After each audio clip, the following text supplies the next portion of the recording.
today we're just going to sit and talk about safety when it comes to older cars, whether it be a Fox body, whether it be whatever. As you guys know, one of my good friends, Ray, his car burned to the ground on the 1st of this month. Right after we had made the video, actually, of his car, which is right here.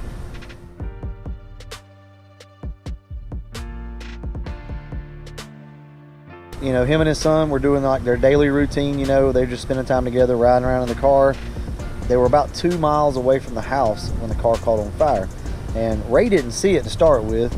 His son said he smelled smoke. By the time Ray saw what was going on, it was fully engulfed under the hood. So Ray pulled off to the side of the road, got everything out of the car, but there was no time to save it. He said it was engulfed already. There was nothing he could do under the hood. It didn't have a fire extinguisher. Maybe that could have helped. Could have been a gas fire, could have been an oil fire, we're not sure. But regardless of the fact, I want to remind you guys to always have a fire extinguisher with you. I know I don't have one, but I will have one by the time I get my car back. You know, you may not only be able to save your own car, but you could save somebody else's car. You're driving by, you see something like this going on, you can pull over and you can help somebody. But Ray's car was a complete loss, as you can see in the thumbnail. Not one nut, bolt, screw, anything, nothing. The rims were even warped on it, obviously. It's just sad, guys. I mean, Ray had just got that car running good. We had worked on it and just worked all the bugs out of it pretty much. But obviously, something happened under the hood. Complete loss. So it can happen to anybody, any day. So please, have a fire extinguisher with you. Pop the hood before you go on any trip.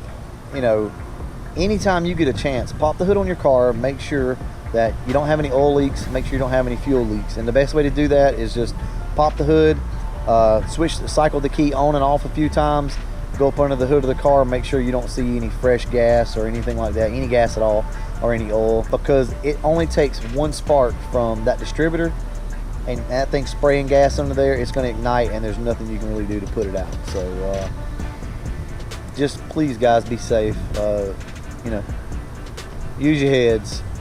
Don't be driving a car that's leaking oil, you know, especially if you have a car that has a valve cover leak. That's one of the most dangerous leaks. The reason is because it's happening up top, high on the engine, and it's running down and it's able to get onto the hottest part of the header, which is right up there by the heads. So that absolutely could ignite, and if it does, it's going to be a bitch to put out. So if you got an oil leak on the car, make sure that you fix it. I've got a couple oil leaks on mine that have to be fixed, and this absolutely proved to me that, you know, to take the time and get out there, fix these oil leaks, because, you know, you always think it's not going to happen to you until it does. So I want to talk to you guys about a couple of the problem areas with Fox bodies. So we all know to check for oil leaks and for gas leaks. That's on any car. But there's a couple things that Fox bodies kind of stand out for as far as, you know, things catching on fire. And one is your switch, your headlight switch and your fog light switch. I don't think the LX has had as much of an issue with it as the GTs did because of the fog lights. And basically what it is just too much current going through that switch. And especially if you put upgraded headlights in, some of the brighter headlights really cause a strain. And I've actually had one start to smoke with me. It never caught on fire, but probably if left long enough it would have. And that's what it was. I mean, it was just too much current. I had the headlights on, had the fog lights on, so I had to replace that switch. Didn't really have any issue with it after that, but if I was on a long trip, I would never run my fog lights and my headlights together. And that tends to kind of fix that issue. One thing though that you can do to help with that is put a set of LEDs in the car. LEDs require about half the power as a traditional bulb, so that's going to save you right there, and hopefully save that switch. A lot of the electronics in these cars now weren't that good to start with, and obviously they're 30 plus years old now, some of them, so you know, they're just on their way out. So be sure to check that. If that switch is getting hot, you can put your hand up there on it and tell if that switch is getting hot. Absolutely go ahead and replace that switch, and look into putting a set of LED bulbs in your car, because that will help. Another thing is, being the fact that a lot of these are project cars, we're constantly changing like injectors. We're going from 19-pound injectors to 24s to 30 and so on and so forth. And we're always just in and out and up under the hoods of these cars, and that gives you an opportunity to cause some type of fuel leak. When you take your fuel rails off, most people just kind of swing them off to the side. Well, that's dangerous because you could crimp a line doing that. And if you crimp a line, you might not even know it. And that fuel line starts to spray, fuel out, and now you've got a mess. That thing gets over there on the distributor and you have a mess now. So anytime you're doing any type of injector work, make sure that you check all the O-rings, make sure they're lubed up properly, and make sure that fuel rail is clamped down like it needs to be. And there again, cycle the key after everything's done. Make sure that you don't have any fuel leaks. The best thing to do with a car, if you think you have bad wires, obviously is go ahead and replace them. You just want to make sure that that's what it is. Pull your car in a dark garage or somewhere really dark at night. Start the car up, simply just look up under the hood. These coils on these cars are notorious for breaking down and arcing on the outside.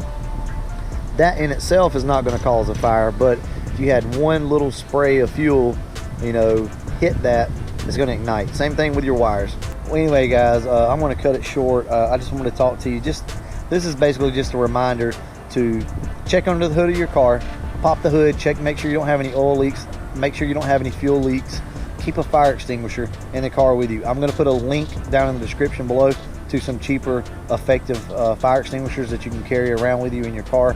And it might not ever help you with your car. You might not ever need it, but a friend might need it. So you may be driving down the road one day and see someone beside the road, and you can help them out. So I hate to be bringing you stuff like this, but this is just the reality of it. And I'm going to post a couple pictures after this that Ray sent me the day that this happened. He's fine with it. This is kind of a tribute to his car. As always, thanks for watching. Like an army. I fall more than I like, but I get back up. I'm better for the bruises. My scars are all badges. Patch me up. Bravery, bandages, and bullshit. I'm proud that I'm driven. No letting up. Headed to the top. Never doubt my heart, it lives for me like nobody else does. Statues are built for great people. I'm in no hurry, my stone is waiting. I made my own code with one rule: real men never quit. Ink on the page of my life, all true. They left the Bible open. I fight for everything they won't give me. Closed fists, bare knuckles bleed red. My teeth are worn down, I'm all grit. You smile cause you're nervous.